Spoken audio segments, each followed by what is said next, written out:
kalderetang adobo, pinagsama sa isang recipe. Tubong Batangas ang tatay ko. So every year, nagpupunta kami ng Santo Tomas, Batangas para umattend ng fiesta. Kung hindi ko nakakalimutan, October 1 ang fiesta dun sa bayan namin, no? Kung saan kami nagpupunta, kung saan yung mga kamag-anak ng daddy ko. Isa sa mga traditions ng pamimista sa Batangas ay magbahay-bahay. So dapat, pag pumunta ka sa mga bahay, kailangan kumain ka. Pag hindi ka kumain, magagalit sila sa'yo. Totoo yun. Pagpasok mo sa bahay, kailangan kumain ka kahit konti lang or kahit dessert lang. Pero there's this one dish na pumukaw ng attention ko. Kasi lasa siyang kaldereta, pero walang mga gulay. Like for example, walang mga bell peppers, walang mga carrots, walang potatoes. Pero lasa rin siyang adobo, no? So, our dish for today is calderobo.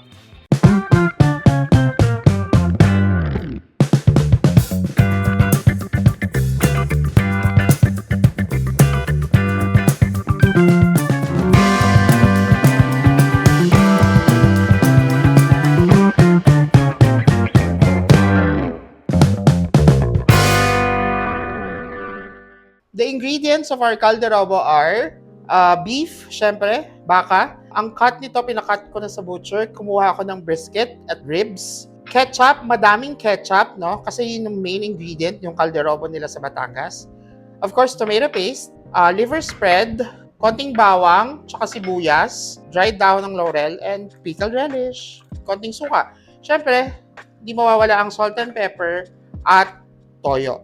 Simulan na natin. Okay, so first step, marinate lang natin siya with some toyo,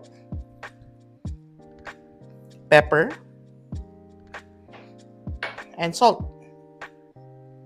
Then that's it. Lamasin na natin.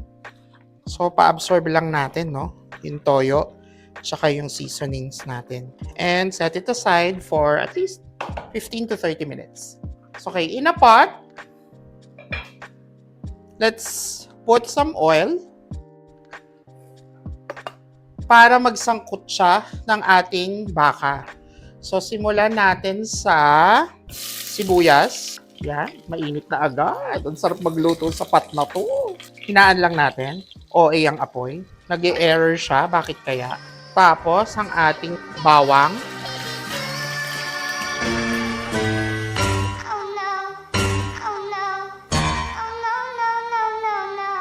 Galet, aray ko. Then, lagay na natin yung marinated beef natin.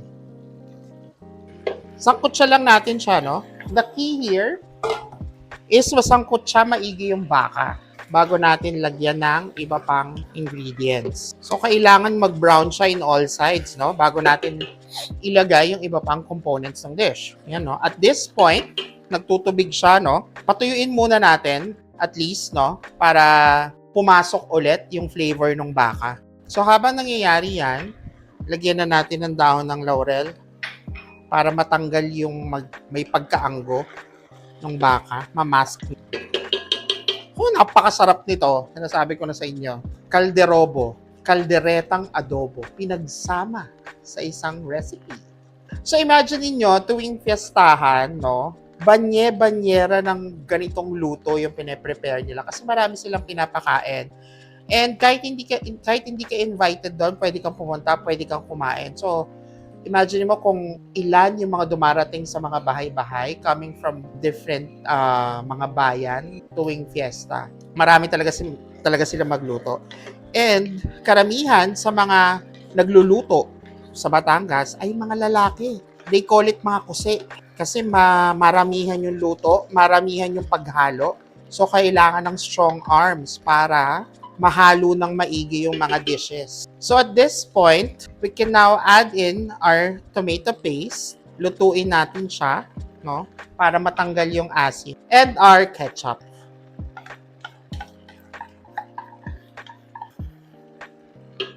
Yan. Add na rin natin si suka. Pampatanggal panis para mas tumagal ang ating kalderobo. Yan, lutuin muna natin. Sabi, wag daw haluin ng suka pagkalagay, di totoo yun. So, matagal mo naman itong lulutuin, kaya maluluto talaga ang suka, whether you like it or not. Galit, aray ko. Yan. So, lutuin muna natin maigi yung mga nilagay nating tomato-based sauces, no? Or ketchup and the tomato paste bago natin siya pakuluin ng gusto with water. So, takpan lang and balikan natin in a while. Siguro lutuin lang natin yung tomato paste tsaka yung ketchup for about 10 to 15 minutes. Mag-reduce lang yung sauce or magmantika lang yung sauce nito. Okay na to. Let's put water na in the liver spread. At this point, lagay na natin ang liver spread.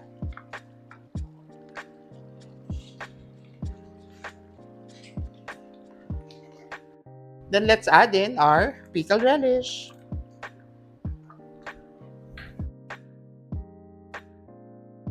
Yan. Now, let's add in our water. Dami ah. Para sa pagpapalambot ng ating kalderobo. So again, don't worry, magre-reduce yan. Once na nagpapalambot tayo, kailangan medyo madami, no? Yan, let it simmer for about 2 to 3 hours.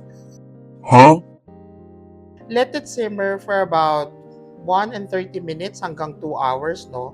Or better yet, if you have a pressure cooker, pwede kayong gumamit nun. Or an Instapot, pwede rin, no? High-powered pressure cooker or electric pressure cooker, pwede kayong gumamit nun para mas mapabilis. So in about 40 to 45 minutes, ready na to. Okay, so we're back in our calderobo, no? So malambot na siya, tikman na lang natin. So to adjust the seasoning, no? Wow, ganda ng kulay.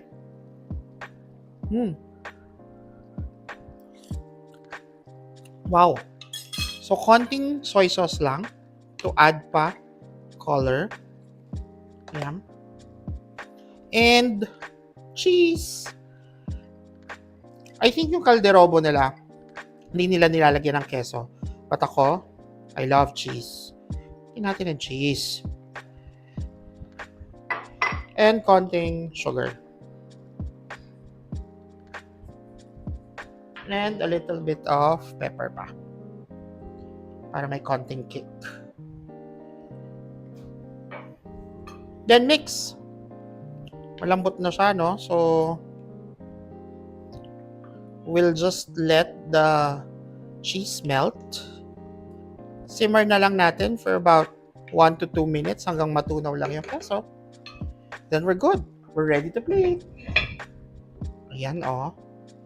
So, yung ribs and yung brisket. Ko. Nakakalas na, nadudurog na sa sobrang lambot. So, kaldereta, adobo, kayo na bahala kung ano gusto nyong tawag. Basta ako, kalderobo. Bawat plato, may kwento. Please don't forget to like, share, and subscribe my YouTube videos and follow me on my socials. Thank you, mga kabigis!